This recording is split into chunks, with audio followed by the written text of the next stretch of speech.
We're exploring an intriguing and sometimes controversial topic. Is being pretty a privilege? Let's face it, we live in a world where physical appearance can often open doors, shape perceptions, and influence opportunities. But what does it mean to have pretty privilege, and how does it actually impact our lives?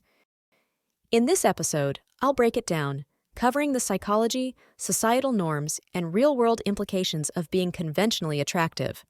Plus, I'll share some thought-provoking stories and studies that might challenge how you view beauty and privilege. Ready? Let's jump in. So, what exactly is pretty privilege? It's the concept that individuals who are perceived as more attractive by societal standards experience certain advantages, whether it's easier access to jobs, better treatment in social settings, or even leniency in legal systems. It's not something people usually ask for, and it can exist in subtle, unspoken ways. But here's the thing. Pretty privilege is deeply rooted in how we've been conditioned to value appearance. Think about it. From fairy tales to Instagram influencers, beauty has always been portrayed as something aspirational, often tied to goodness, success, or love. That's powerful. Let's take a moment to dig into the science. Studies show that attractive people are often perceived as more competent, trustworthy, and intelligent, a phenomenon called the halo effect. For example, researchers have found that attractive job applicants are more likely to be hired, even when their qualifications are identical to less attractive candidates.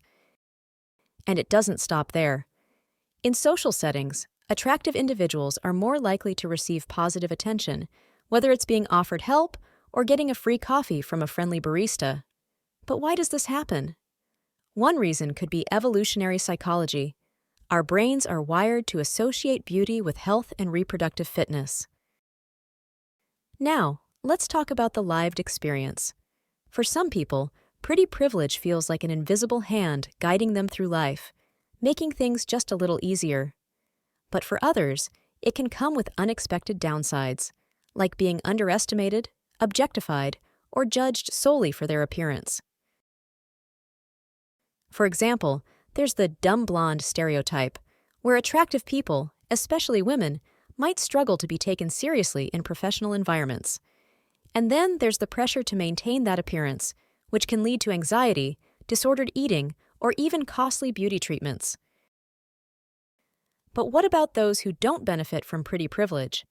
They often face systemic biases, like fat phobia, racism, or ageism, that can affect their opportunities and well-being. Beauty standards aren't just unfair, they're exclusionary. So, where do we go from here? Recognizing pretty privilege is the first step. It's about understanding that beauty is a social construct, and those constructs are shaped by culture, media, and history. What we're really talking about is power. Who gets it, why, and at what cost? One way to challenge this system is to broaden our definition of beauty.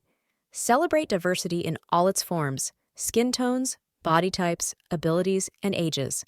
And remember, the most lasting forms of beauty come from kindness, resilience, and authenticity. So, what do you think? Is being pretty a privilege, and how do you see it playing out in your own life or the world around you? If this episode resonated with you, don't forget to subscribe, and I'd love to hear your thoughts.